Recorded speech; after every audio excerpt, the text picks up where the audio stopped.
Hello everybody, welcome to the Coin Currency Honor. If you're here today, I will be teaching you about the history of currency, the history of coins here in the United States. So before we begin, I would like to invite you, if you could please bow your heads with me as we go and we start with a word of prayer. Our dear Heavenly Father, I want to thank you so much for the opportunity of being here, Lord. Now, as we are going to be going through the coin currency honor, I want to ask you, Lord, that you may be with us, that you may strengthen us, and that, Lord, above all things, that you may help us learn and help us use this information for your honor and glory. Lord, we want to put ourselves in your hands. In Jesus' name, amen.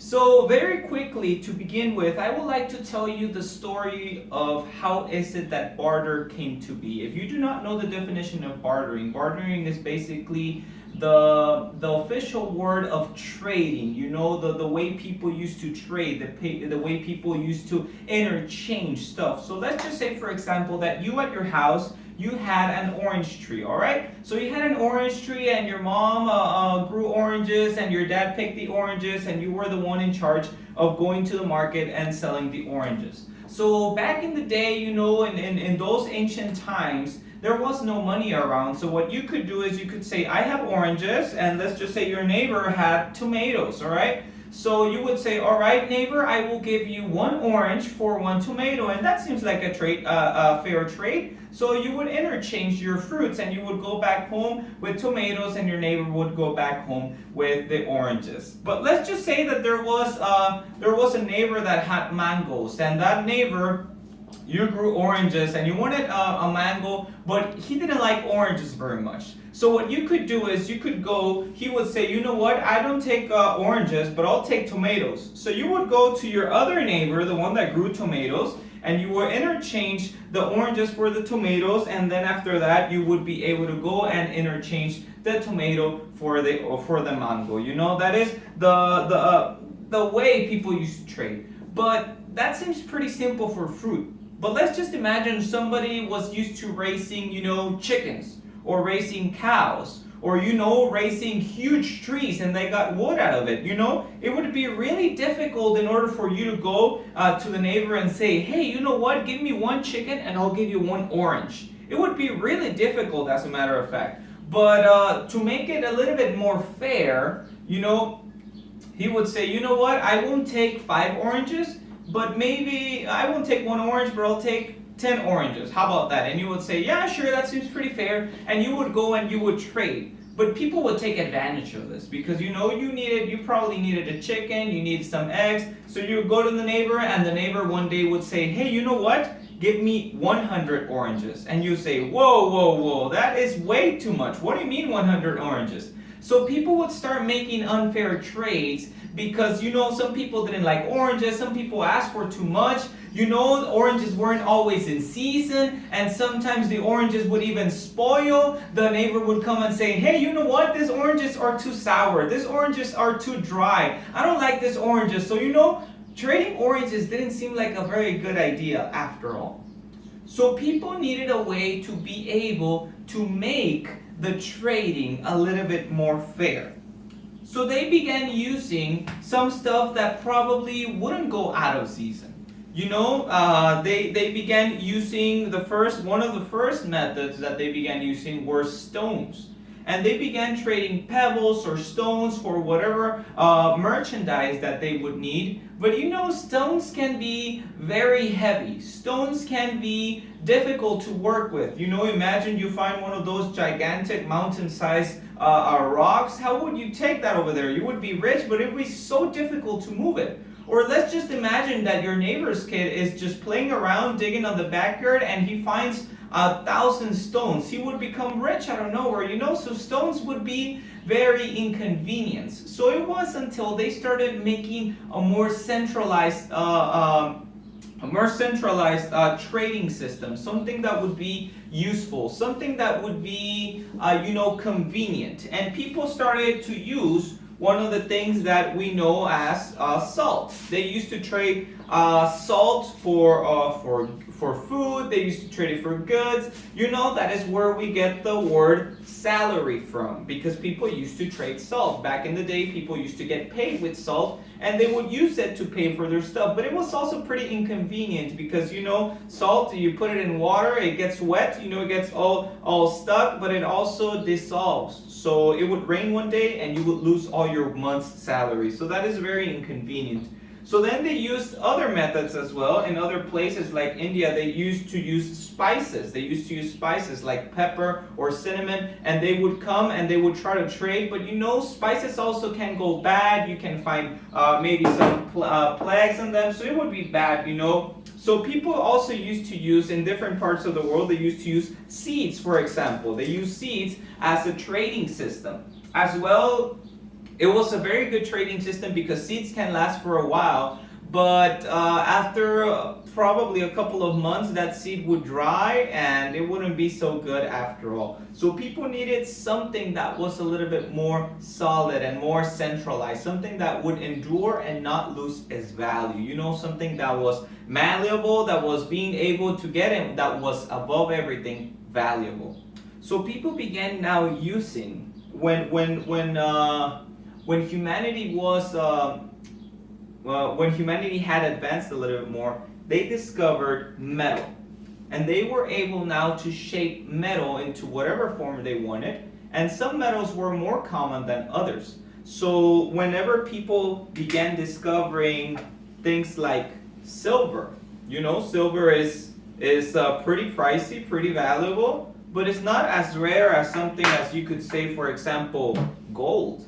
So when people began seeing these things, they began making shaped things out of it. They began making squares and they began making triangles, but then they began making circles, and that is what we know now as coins. So that is how people and the history of barter became going, and we went from fruits all the way to salt. And in other places, they used to use, for example, seashells, or they used to use wood coins. But you know, we eventually got to these places that we have now as the metal and precious metals.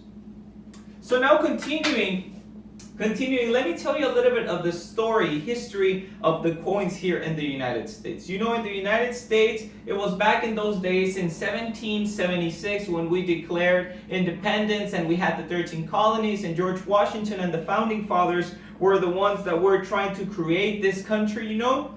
Back then we had some English money, as well we had some colonies money, but you know, it wasn't backed up by many things. So when the country actually began to declare its independence, and we actually won the independence from England, the country began using some paper currencies. They began to make bills. They began to use some coins. But you know, the bad thing about that, it was that it wasn't backed up with anything, because the United States wasn't as rich as you would think.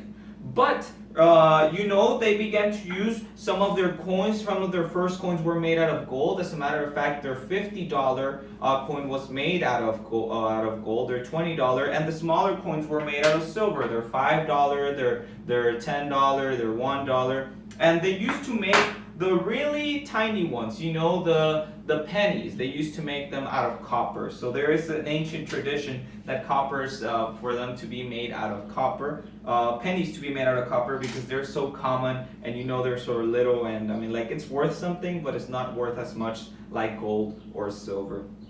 So it was not until after the Civil War that the whole United States became a little bit more centralized, and they began making now a more reliable banking system. That we used to we traded, we got some gold, we got some backup now into our economy, and it was until after the Civil War that our coin began, you know, to escalate. You know, states didn't do their own currencies anymore, and we began to be making now a nationalized banking system that would back up our currencies. So let me tell you a little bit about the mint houses that we have here in the United States. The oldest mint house that we have is the Philadelphia Mint House. It opened in 1792. So since 1792, the United States has been making its own bills, its own coins. and it was something good because it's good for a country to have their own currency to be able to trade with other people. And it was until 1792 all the way to today that we have the oldest mint house, that it is the Philadelphia Mint House. There are 4 main mint houses here in the United States that make coins. It's the Philadelphia, which is the oldest one. The Denver Mint House, that is found in Denver. Denver, whenever they found gold, whenever they found, good stuff there, the people went over there and they began digging, and they said it's a good idea to make a mint house here to make coins and stuff. So they placed the Denver Mint House there. The other one that you would know is the San Francisco one as well in California. We had a gold rush and people went over there and they made a mint house in San Francisco. And now the newest one of the mint houses, it was actually a fairly new one. It was founded in 1937. We now have the West Point Mint House. It was very recently declared a mint house, upgraded from a deposit to a mint house. But the West Point Mint House, one of the interesting facts about it is that it is concentrated into making more commemorative coins, making some coins that are a little bit more harder to find, something for collectors or something that is made out of gold or silver. So I'm going to be telling you now, how is it that we get our money? Because you probably haven't seen your dad unless your dad works, for the government or stuff. But you probably haven't heard your dad say, "Hey, I need to go to the mint house. I'll be right back." So the way that we get our money here is that the mint houses make an arrangement with the banks, and the banks now make an order for coins, for bills, or for coins, and they come and they don't just come and they give them, all right, 2, 4, 6, 8, 10. Here's $10. You guys go ahead and use it. They just don't give them money like that. The way that we get them is that we get like huge bags, and they wrap them in some paper stacks, and that is the way that they don't get small amounts. They get thousands and thousands of dollars worth of $1 bills, $5 bills, $10 bills. And the coins, you get them through boxes. You get them through huge shipments, and each coin comes wrapped into little rolls just like this one. This one, for example, is a 50-cent penny roll. You could get rolls for dimes, for nickels, for quarters, for $50, and even for dollar coins. So they come and they put them, and the bank gets them, and now it is up to the bank to be able to give out that money to the certain people. So for example, let's just say that your dad or your mom gets paid, at the end of the week or bi-weekly or at the end of the month, and they get their check and they go to the bank, they cash it, and now the bank is the one that is responsible for saying, all right, you work, here is your money, and they give them the money. And you are also able to ask for whatever kind of currency you want. You want dollar coins, you want $50, you want hundreds, you want 20s. So that is the way that we get our money around. And then it is up to us to go to H-E-B, to go to Walmart, to be able to to trade and to break those monies into that money into smaller bills, or like you get probably a dollar bill or like a $5 bill, and you go and you trade it, and that is the way that money circulates here in our country. So now that we have gone through the distribution of the money from the bank to you, I'm going to be showing you some facts of a coin. So if you have a coin around you, it could be a nickel, could be a dime, anything that it is, just grab a coin, and I am going to be showing you some stuff. So for the easiness, it's quite common for people to have quarters, so I'm going to be using a quarter.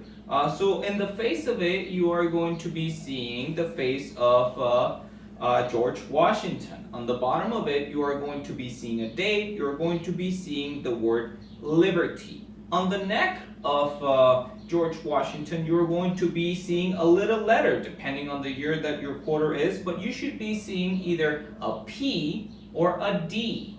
Now, what that means is that it was made either in the Denver Mint House or in the Philadelphia Mint House.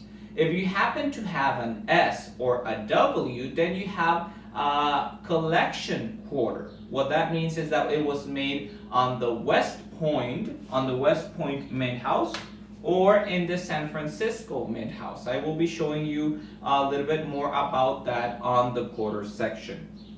So on the back of it, you are going to be seeing United States of America, $0.25. You're going to be seeing the Liberty Eagle, and a little phrase that it says, E pluribus unum. What that means is from many, one. It is basically one of the old mottos of the United States. What it means is that out of many came one. It signifies basically the union of the United States. Last but not least, I just want to let you know that in every United States coin, there is a little phrase. There always is a little phrase right there that it says, "In God we trust." And I want to take this little moment to just think about this.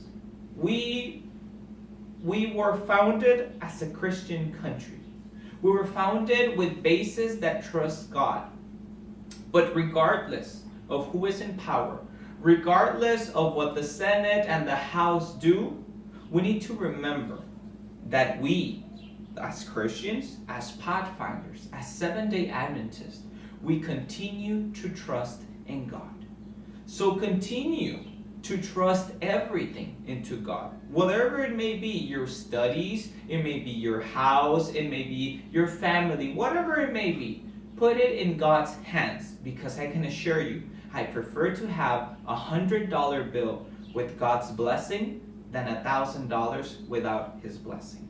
So continue to trust in God. So I'm going to be teaching you just some basic terms you are going to be seeing on the coin world. So for example, coins are made out of alloys. Alloys are just a mixture of metal. More often than not, they are made out of nickel, zinc, or copper. And there are some coins a little bit more valuable that are made out of silver and gold as well. Now, I need to let you know that there is a collector world out there. There is a world that is made out of collectors. Now, collectors or some scammers are going to try to get coins, and some scammers, they're going to try to change the date of either quarters or coins to make them more valuable. What they can do is that they can polish the coin, that is called a buffed coin, or they can alter the dates of the coin, that is called an altered date. Now, there are a few ways you can make a coin. You can make a 100% metal coin. What that means is, for example, this coin that I have right here is pure silver. So this one is 1 ounce of silver. It's made out of silver, and the way they do it is that they have a huge cast, and they pour the material into it, they seal it, they stamp it, and it is made 100% of one material. Or for example, for most of the more common coins, like for example, quarter, $50, they are made out of clad material. So what that means is basically a sandwich method. So they have a little disc made out of zinc, nickel, or copper, and then they just pour some, they press materials against it, and they make it kind of like a sandwich, and then they cast it, and they put their stamps on it, and then we have our coins as well. All the markings and the coins are called inscriptions. They are made with dye. Basically what that means is the mold that comes and presses so that we have our coins. Last but not least, I just want to let you know that the front of the coin is called basically the face or the front, and the back is called the observe. And just for the last thing that I want to show you is I'm going to be using a dime. No, I'm going to be using a penny and a quarter. If you see the edges of them, you're going to notice that the pennies have very smooth edges, as well as nickels. You're going to be seeing that they have smooth edges, and quarters, for example, they have like little slashes in between them. That the little slashes are known as the little slashes are known as the rendered edge. That is what that is what it means. It has a rendered edge, meaning it has a lot of gripping material. And for example, the nickels and pennies, they have what we know as a wired edge. You're going to see now that on the side of the coin, if it's not too rubbed, or if it's actually quite new, you're going to be seeing that it has kind of like a little wire that goes all around the coin. That is what we know as a wired edge. Alright, so now continuing, I'm going to be showing you some of the US currencies that we have here in the United States. So we're going to be beginning with the smallest denomination that we have, which is the penny. It is made out of copper, and it is made out of nickel as well. So right now, pennies were used to be made out of mostly copper, but due to inflation and due to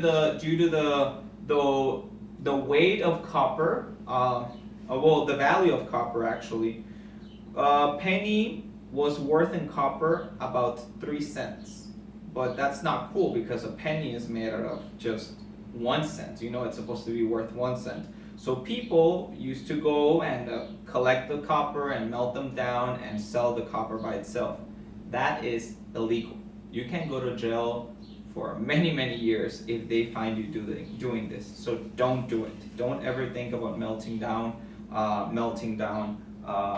either nickels or dimes or any coin whatsoever. Now continuing with the penny, we are going to see that if we have Abraham Lincoln at the front, and depending on the year that you have, you're going to find either a seal or the seal or the Lincoln Memorial.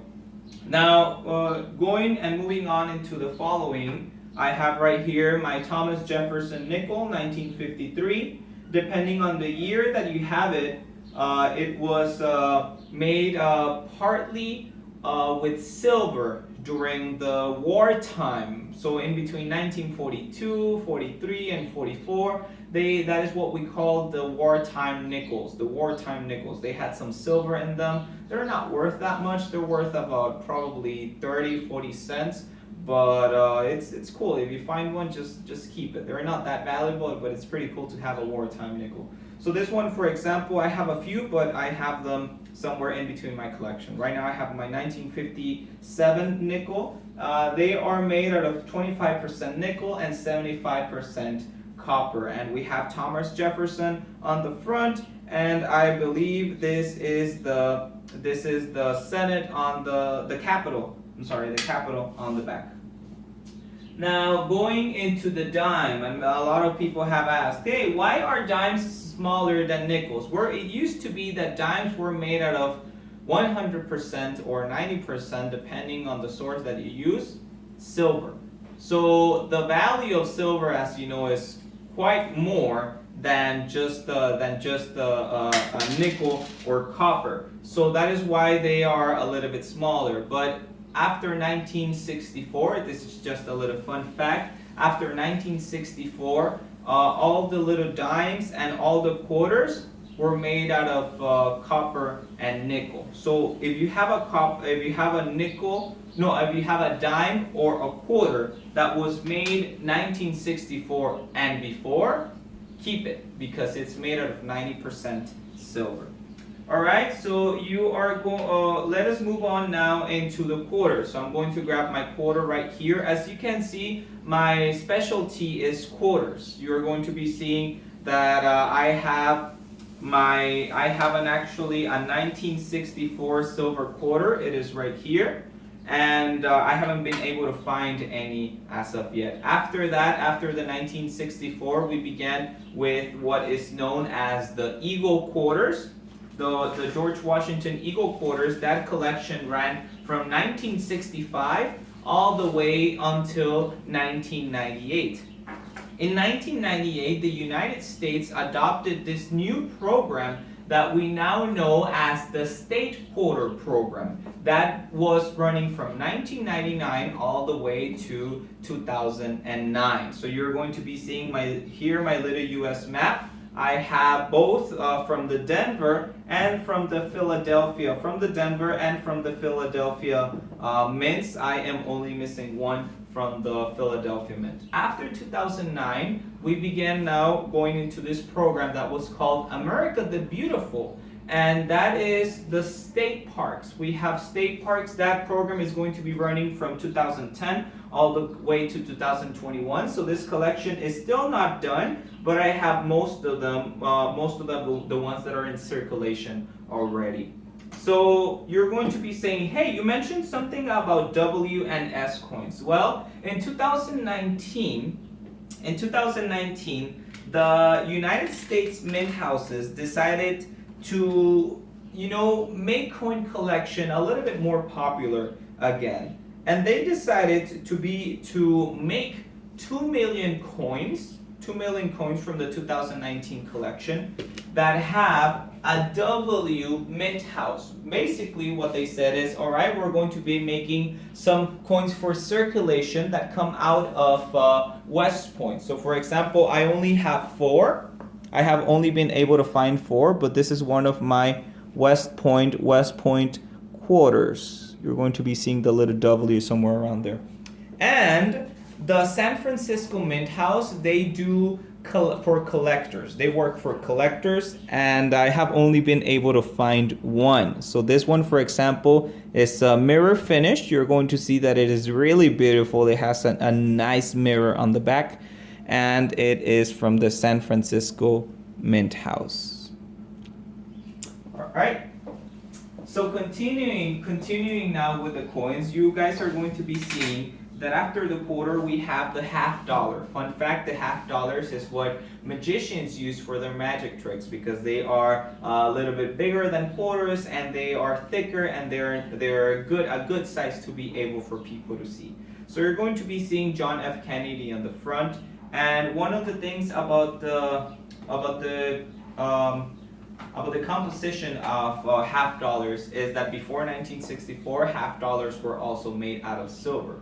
But from 1965 all the way to 1969, $50 were made of 40% silver. So I have right here a few ones that are made out of 40% silver. They're a little bit more valuable. They are about $2.50 if you're able to find one. And you could sell it to a collector or something, but it's pretty cool to have if you actually want to begin coin collecting as well.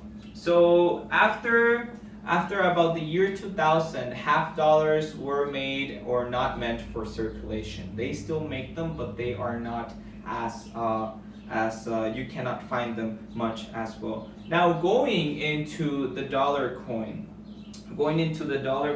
I'm going to be showing you here.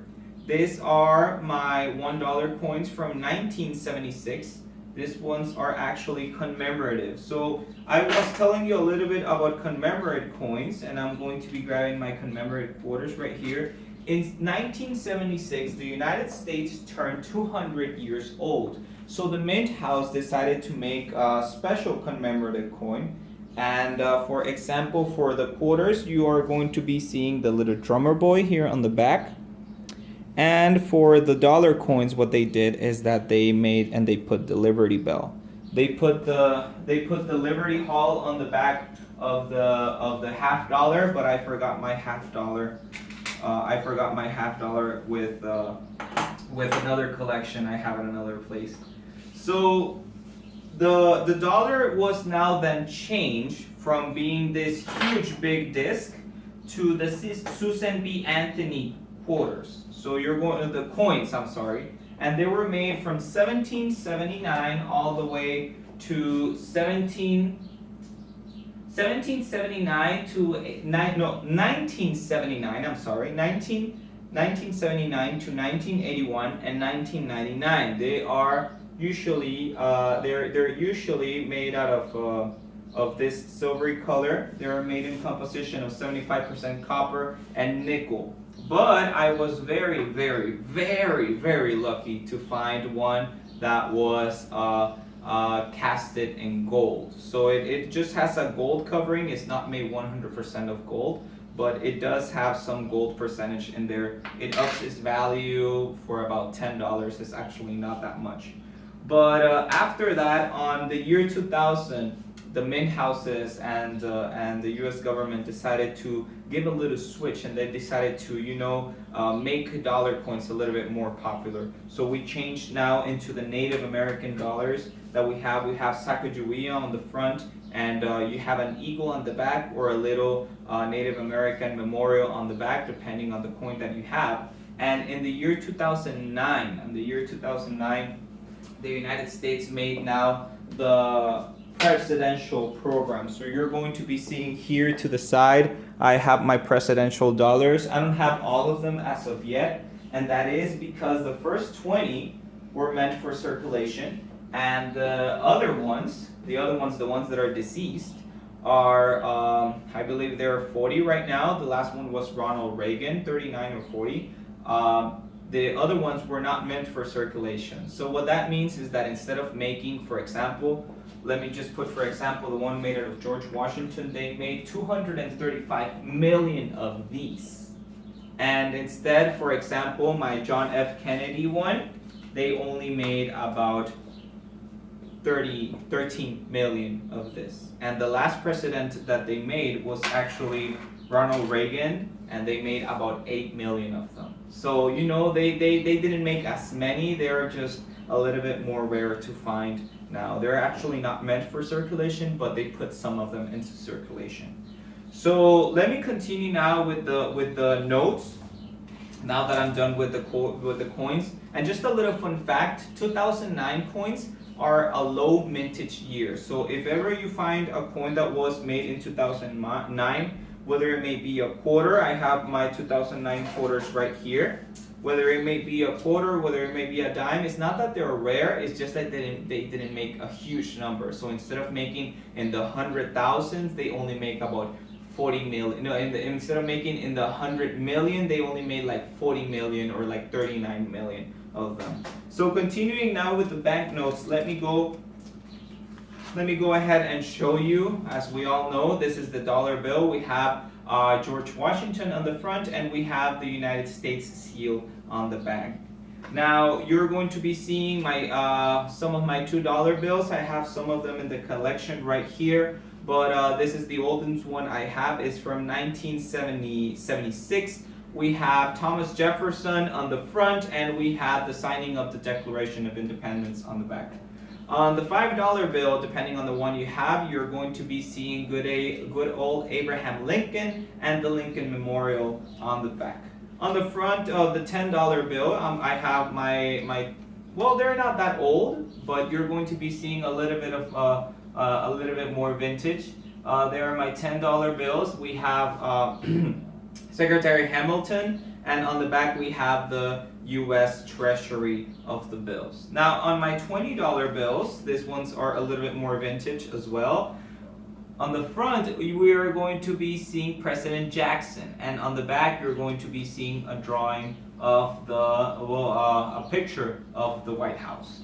Now, on the $50 bill, you're going to be seeing General Grant, and on the back of it, you're going to be seeing the U.S. Capitol.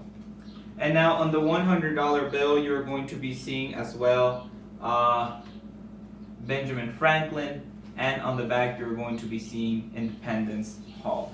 So those are the bills, the notes that we have here in the United States as of now. Now that I have shown you a little bit about US currencies, now I'm going to be teaching you how is it that collectors rate their money. So collectors get their money, and they either keep it in albums like this, or they put them into little capsules. They put them into glass containers, or different ways. They can also put them into this little paper homemade little capsules as well. So the way that collectors rate their money, or the way they know what kind of coin and how much it's worth, it depends on different things. It depends, number one, on the year of the coin. Number two, it depends on the material that it is made.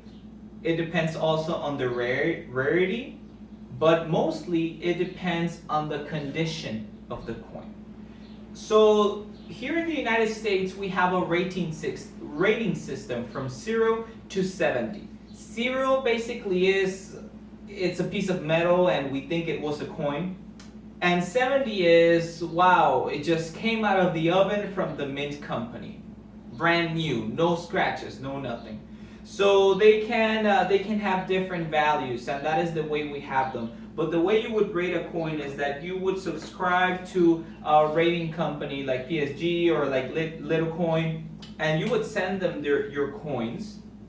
And they over there, they have specialized people that have trained with coins for years and years and years, and they will look at your coin, they will look at the composition, they will look at the markings, they will look at any scratches, and they would give the rating to the coin depending on how good it looks, depending on if it's been polished, if it's still super dirty. It depends. There's a lot of things. Now, one of the things that I need to let you know is that there are a lot of scammers out there. They try to change either the date of the coin, or they try to polish them, they try to brush them to make them look like brand new.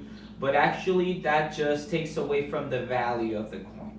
So it would be very, very important for you, if you have a really valuable coin and you would like it rated, leave it as it is. Just leave it as it is and send it to be rated like that. Because if you scratch it, if you actually make some dent that is not natural, then or some damage that is not natural, then that does decrease the value of the coin.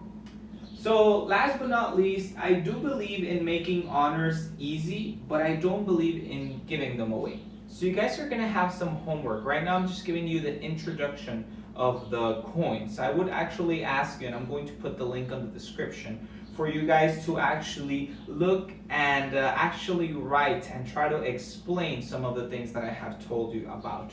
You guys, as this is a coin collecting honor, you do have to make a collection of coins. So the first requirement for this, if you already have a coin collection, you might have already some parts of this, but the requirement that you need right now is that you need in your collection to possess at least one coin from each mint in a typeset. So a typeset would be, for example, the coins of 2015. So it would be 1 penny, 1 nickel, 1 dime, 5 quarters, and $1/2. You can actually buy them for about $50 at the mint houses. I don't recommend for you to do that. I recommend for you to actually look for $1/2 or something like that. Now, you need one from each mint house. So I'm going to be asking you one from Denver and one from Philadelphia. And if you want a really easy year, I'm going to be giving you the year 2000. All right, the year 2000 or the year 1999. They still made $1/2 for the year 2000. I actually have a couple of them. They're actually quite easy to find if you have the time and the $1/2. For the quarters, they already had the state programs, so you would need to find about 5 quarters. You would need to find 1 nickel, 1 dime, and 1 penny. So that is your first homework. The second homework that you have is that different coins have different design signatures. So the signature of the designer is somewhere inside of the coin, and you need to look for them, and you need to identify them, and you need to know who is the one that made the design for your coin. Last but not least, for this part of the requirement, you need to locate the mint mark that they have on the coin. So you're going to be seeing that there are different mint marks all around the coin. So depending on the coin that you have, there's going to be they're going to be placed differently. So now for requirement number 8, there are different things that you need to do. But I would like for you guys to actually do the 2 that have a collection of them. I know it says there that you need to do some drawings, but I would leave that now for adventurers. If you have adventurers, if you have little ones there at the house, let them do the drawings. But for adults, for master guides, and for Pathfinders, actually do get a coin collection. So the 2 requirements that I would like for you to do is requirement number B, requirement B and requirement D. So requirement B requires you to collect, identify, and mount a 25 foreign coins. To mount 25 different foreign coins, no 2 coins alike. So for example, You would need to get, for example, here we live in the Valley of Texas. You have an advantage because coins from Mexico are very are in circulation, or they're common here. As well, coins from Canada. So there you have three. You have the United States, Canada, and you have Mexico.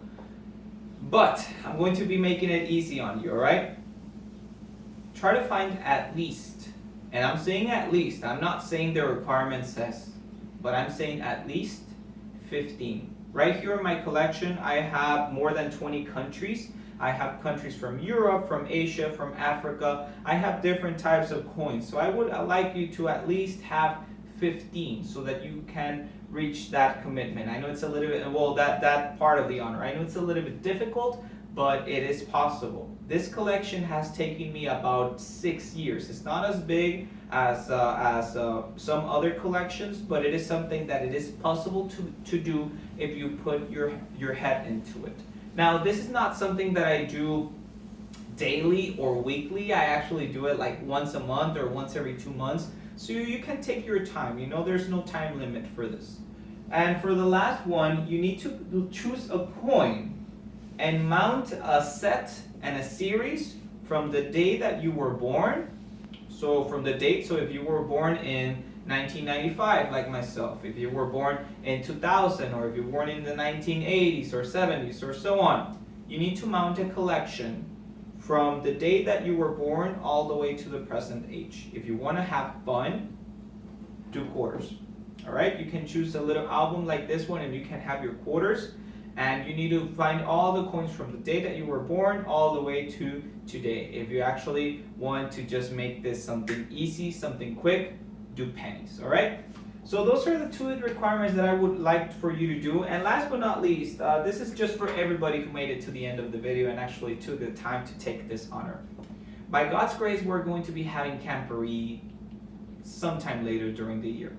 And if you're there and you see me around and you tell me, hey, Pastor Mendez, I was able to gather my collection, and you show me your collection, you show me a picture of you with your collection or so on, something that I know that you just didn't download from the internet, I will be giving you 1 coin, all right? So this coin is actually from Mexico. They have 1, 2, 3, 4, 5, 6, 7 sides. You know, it's a little bit different. It's actually 10 pesos from the year 1976, 1975. Those are the years. So I will give you 1 coin for your collection. That way you are able to have something different, something new in your collection. So thank you so much for making it to the end of the video. May God bless you, and we will see you guys next time. Let me pray with you before we dismiss. Dear Heavenly Father, I thank you, Lord, for being able to finish this honor. Lord, allow us to use this money for your honor and glory. Never for things that are evil, but allow us to know that this is a tool that in the right hands and putting it in your hands, Lord, can do many wonderful good things. In Jesus' name, amen. All right, guys, may God bless you.